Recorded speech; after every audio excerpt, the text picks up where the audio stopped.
దేశీ దేశీ hence గురించి మీకు తెలిసే ఉంటుందండి. మనకి ఎగ్స్ కానీ చికెన్ కానీ ఇవన్నీ కూడా దేశీ హెన్స్ నుంచి తీసుకోవాలి.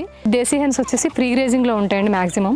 ఇవి పడుకునేటప్పుడు కూడా నైటు ఇలా చెట్లు ఎక్కి పడుకుంటాయి. అంటే దేశీ హెన్స్కి మన ఫామ్ హెన్స్కి అసలు కంపేర్ చేయలేము, చాలా కష్టం అండి, చాలా వ్యత్యాసం ఉంటుంది. సో ఇవి వచ్చేసి ఇలాగా హెల్దీగా తనంతట తను తిరిగేసేసి కాళ్ళతో దువ్వుకుని పురుగులు వేరుకుని మొత్తం ఈ చేనంతా తిరిగి వస్తాయన్నమాట. ఈ చెట్ల మీద ఎక్కి పడుకుంటాయి. నిద్ర కూడా చెట్టు కొమ్మ మీద పడుకుంటుంది, కానీ కోడి కింద పడిపోదు. ఇవి ఇట్లా కర్రలు కూడా కడతామన్నమాట. సో వాటికి ఫ్రీ గ్రేజింగ్లో ఎంత తిన్నా, అంటే ఈ ఫ్రీ గ్రేజింగ్లో తిన్నప్పుడు కూడా మన ఆవు పేడ పెంట ఉంటుంది కదా, ఆ పెంట ఎండిపోయిన తర్వాత అది దువ్వుకుని దాంట్లో ఉన్న పురుగులు తింటుంది. అంటే ఇంకా మంచి ఆహారం అనమాట.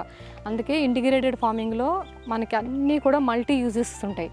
వాటి ఎరువుని దువ్వుకుని తినడము, హెల్తీగా పెరగడం. దాంతోపాటు ఈ ఫ్రీ గ్రేజింగ్లో తిన్న ఆహారం కాకుండా మనం కొంచెం ఈ రాగులు, గంటులు, జొన్నలు, మొక్కజొన్న, వరి విత్తనాలు అంటే వడ్లు ఇలా నానబెట్టేసి పెసలు ఒక 2-3 గంటలు నానబెట్టేసి ఇలా వేస్తాం అనమాట. ఇట్లాంటి బౌల్స్లో వేస్తాం, ప్లాస్టిక్ ఉపయోగించకుండా బౌల్స్లో వేస్తాము. ఈ ఎగ్ వచ్చేసి మనకి ఈక్వల్ టు ఒక 1000, అంటే 1000 ఎగ్ తిన్నా వేస్టేనండి, అందులో ఏముండదు. ఒక ఎగ్ తీసుకుంటే సరిపోతుంది. దేశీ హెన్స్ ఎగ్స్ వచ్చేసి ఎలా కనిపెట్టాలంటే డిఫరెంట్ కలర్స్లో ఉంటాయి, డిఫరెంట్ షేపుల్లో ఉంటాయండి. ఒక షేపులో ఎప్పుడు ఎగ్ ఉండదు, ఒక కలర్లో ఉండదు.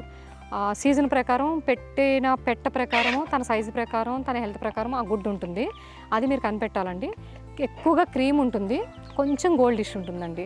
షేప్ కూడా ఒకసారి రౌండ్గా ఉంటుంది, ఒకసారి కోలగా ఉంటుంది, ఒకసారి చిన్న సైజు ఉంటుంది, ఒకసారి పెద్ద సైజు ఉంటుందండి. ఇగో ఇలా ఉంటాయి రకరకాలుగా వేరు పుంజులు కూడా ఇక్కడే ఉంటాయండి. కొన్నేమో ఒక్కొక్కసారి కట్టేస్తాము, ఎందుకంటే పొడి చేసుకుంటాయి వాటిలంతా అయ్యి. సో ఫ్రీ గ్రేజింగ్ దేశీ హెన్స్ అంటే ఇది అనమాట. సో ఎక్కువగా మా ఆంధ్ర వాళ్ళకి బాగా ఇంట్రెస్ట్ ఉంటుంది వీటి మీద.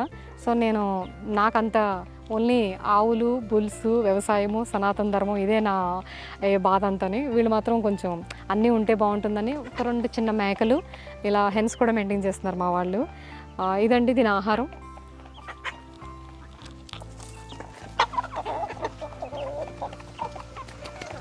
సో దీని ఎరువు కూడా చాలా మంచిది పొలానికి. దేశీ హెన్ ఎరువు వచ్చేసి స్మెల్ రాదండి. మీరు ఒక కోలగూడులోకి వెళ్ళి కూర్చున్నా కూడా అస్సలు స్మెల్ రాదు.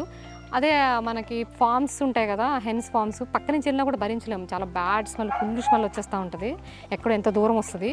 ఇది దాని లోపలికి వెళ్ళి ఆ రెట్లో ఏదైతే వేస్తుందో అక్కడికి వెళ్ళినా కూడా స్మెల్ రాదు. అంటే ఆవు పేడ ఎలాగో అలా అనమాట ఇవి కూడా. సో ఇదండి దీని స్పెషాలిటీ.